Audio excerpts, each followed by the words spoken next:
Hello et bienvenue sur ce nouvel épisode de Chérie ça grince. Alors aujourd'hui, j'ai envie de te parler rapidement de justement de cette phrase magique Chérie ça grince. Ok? Alors c'est vraiment, comme tu le sais certainement déjà, c'est une phrase qui a vraiment permis à notre relation de devenir consciente. Donc elle est arrivée très naturellement au début de notre relation. J'avais envie en fait dès le début de faire différemment. J'avais pas toujours conscience de ce que je voulais faire, comment, etc. Mais j'avais cet élan de vouloir faire différemment et surtout j'avais très envie de pouvoir enfin m'exprimer, euh, exprimer mes émotions, qu'elles soient agréables ou pas agréables, et de pouvoir justement pouvoir exprimer mes émotions désagréables, tout ce qui venait me toucher, tout ce qui venait me blesser, sans avoir peur de blesser l'autre, sans que l'autre se sente concerné dans ah bah ça veut dire que tu me fais un reproche ou alors ça veut dire que c'est à moi de trouver une solution pour ou alors tu veux que je change pour t'essayes de me changer, etc. Donc j'avais très très envie de pouvoir m'exprimer parce que c'est vraiment essentiel pour moi d'exprimer ces choses-là à mon chéri. J'ai besoin d'exprimer qui je suis, j'ai besoin de venir exprimer ce qui vient me chercher au quotidien, mes évolutions, etc. J'ai vraiment besoin de ça. Donc je pense que j'avais cet élan-là très fort de vouloir partager tout ça avec lui sans qu'il se sente contrôlé ou critiqué, etc. Donc le chéri Ségrin est venu de nulle part et on a constaté que ça a été un énorme changement pour notre relation, que ça a été un pilier sur lequel on s'est construit. Voilà. Donc, chéri, ça grince, ça veut dire quoi vraiment, en fait? Pour moi, le chéri, ça grince, ça veut dire, chéri, j'ai quelque chose qui s'est déclenché chez moi, j'ai une émotion, alors, comme c'est chéri, ça grince, c'est une émotion désagréable, donc j'ai quelque chose qui vient de se déclencher, j'ai été blessée ou bouleversée, ou, enfin, il y a quelque chose là qui s'est réveillé chez moi, qui est pas du tout agréable. Et moi, j'aimerais pouvoir t'en parler parce que j'ai vraiment besoin ou envie de t'en parler ou qu'on en parle ensemble, peut-être même qu'on trouve une solution ensemble, mais c'est pas forcément, mais au moins partager ce qui est en train de se passer chez moi. Et même si c'est toi le déclencheur, ce qui arrive très souvent, même si c'est toi le déclencheur, c'est pas toi la cause du problème, c'est juste que c'est venu déclencher quelque chose chez moi, une blessure, un blocage, une croyance limitante, une peur, un complexe, enfin, n'importe quoi. Et j'ai vraiment envie de te partager ça, mais ce n'est pas du tout un reproche, ce n'est pas machin, enfin voilà. Moi, pour moi, ça veut dire ça, chérie, ça grince, ok? Alors, bien sûr, ça veut pas forcément dire non plus que l'autre n'a pas à y réfléchir, n'a pas à se remettre en question, ça c'est un autre sujet.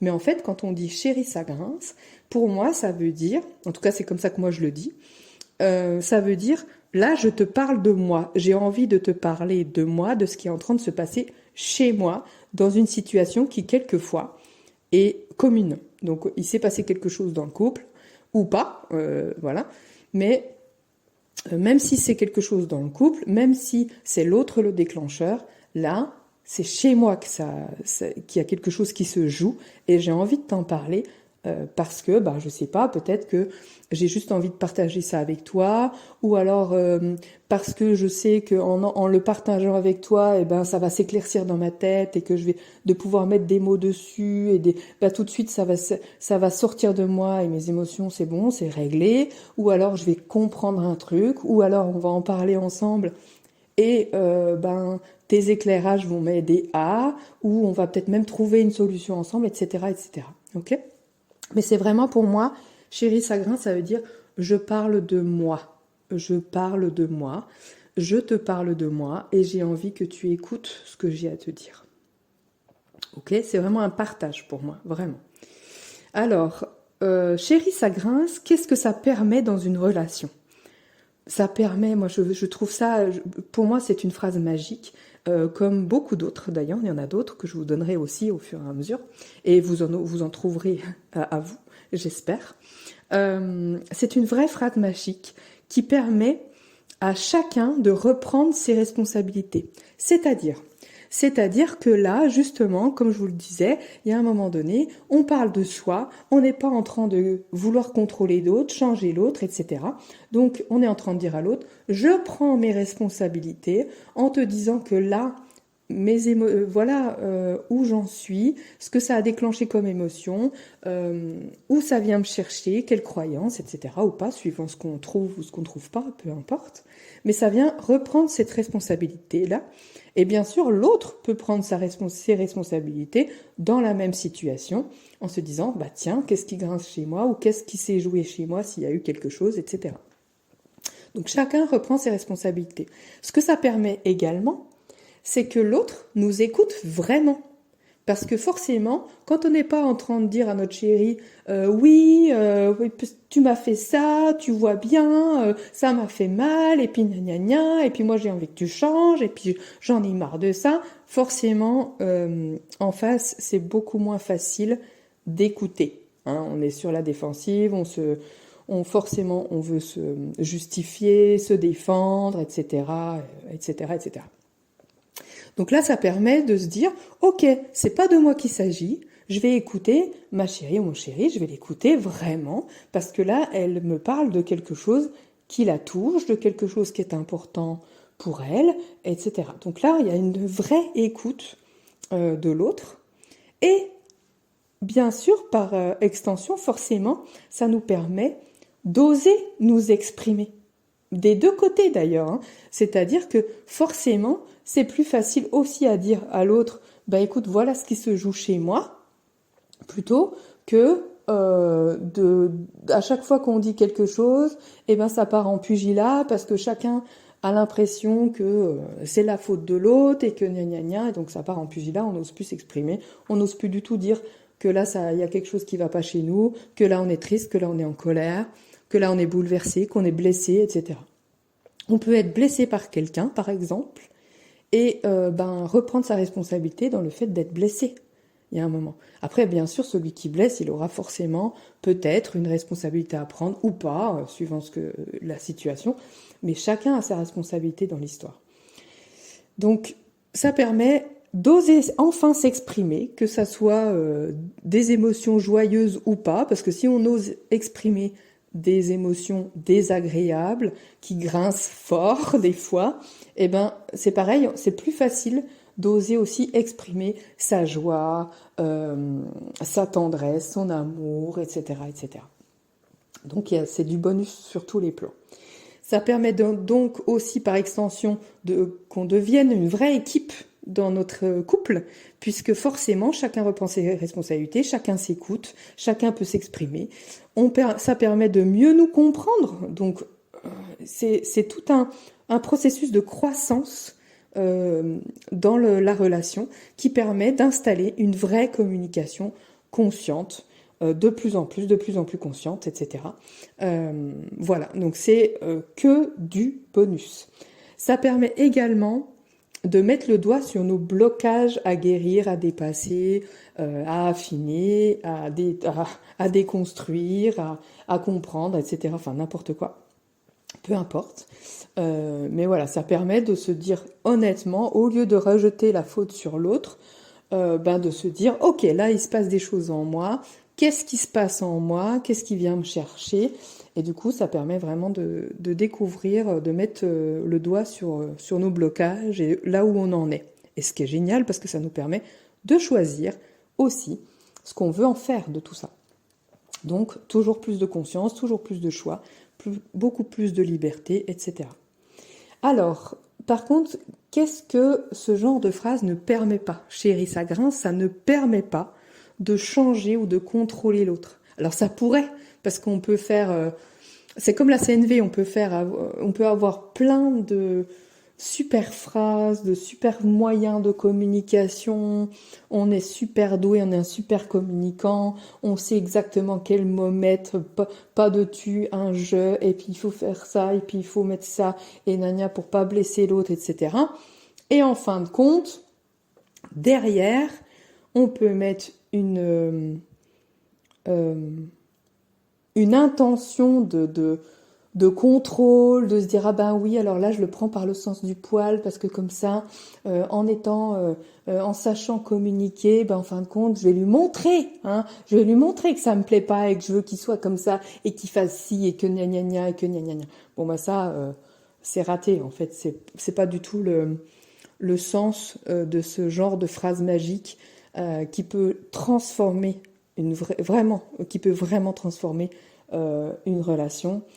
Là, par contre, c'est vrai que suivant ce qu'on veut faire, ça marche pas. Ça pourrait, mais du coup, ça s'appelle du contrôle et c'est plus une relation consciente. Ok. Et ça ne permet pas non plus, en fait, ce n'est pas fait pour changer un non négociable. Alors, qu'est-ce que j'entends par là ?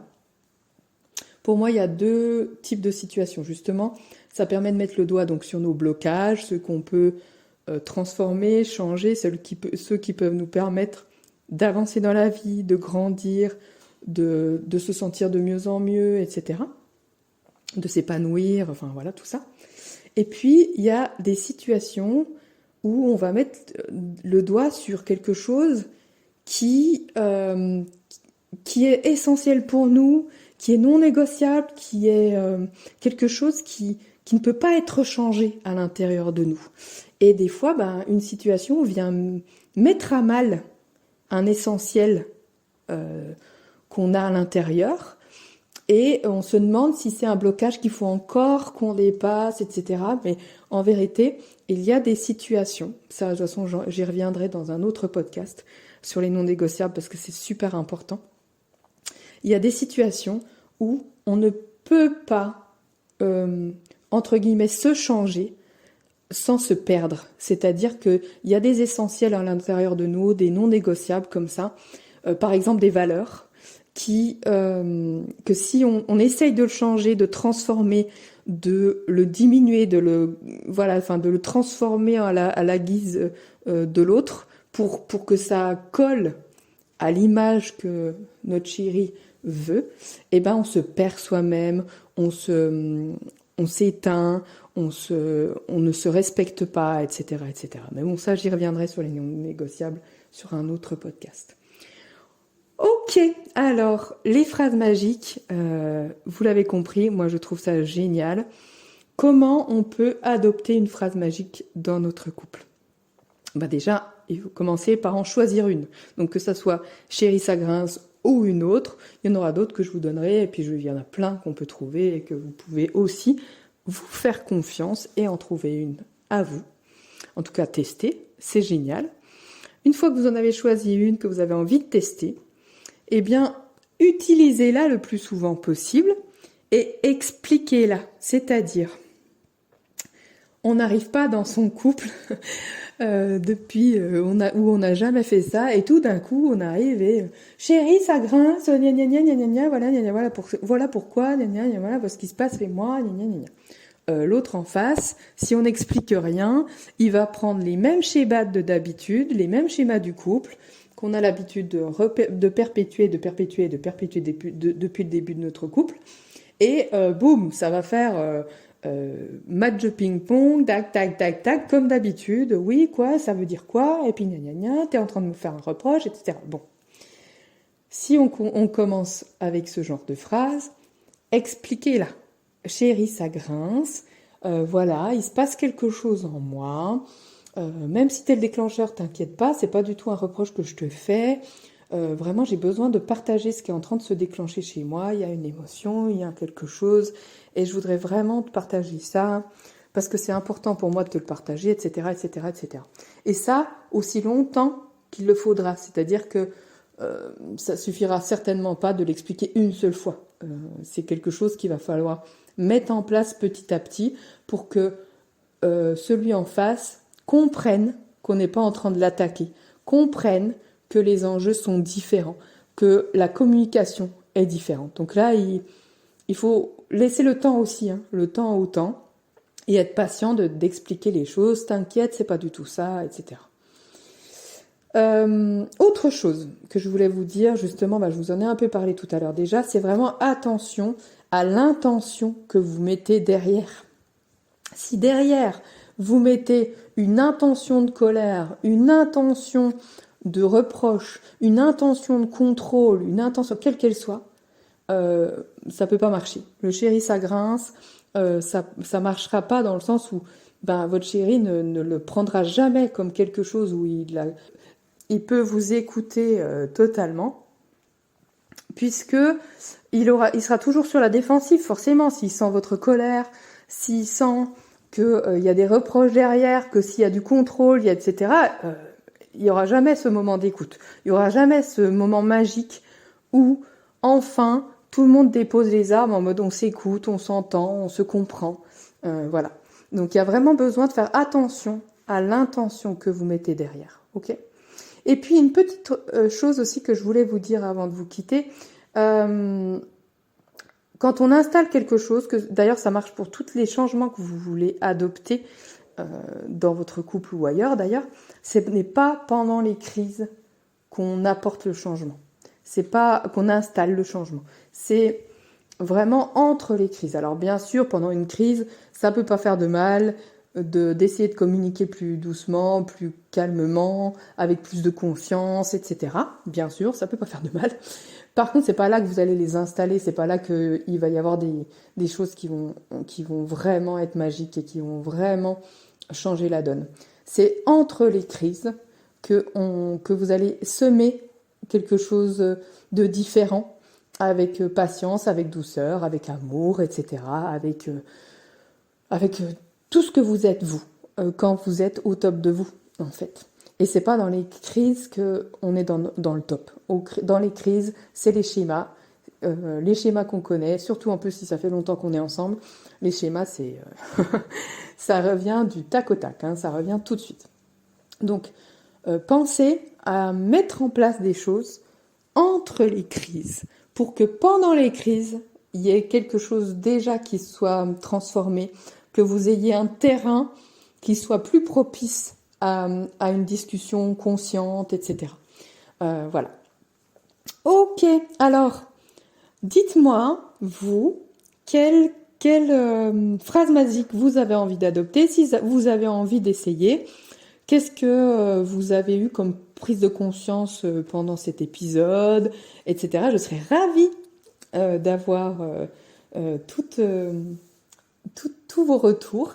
Comme d'habitude, je vous mets un post dédié à cet épisode sur ma chaîne Insta nathalie.louette.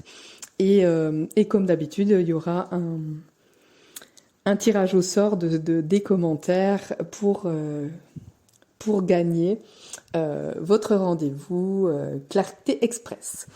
Je vous embrasse fort et je vous dis à très vite.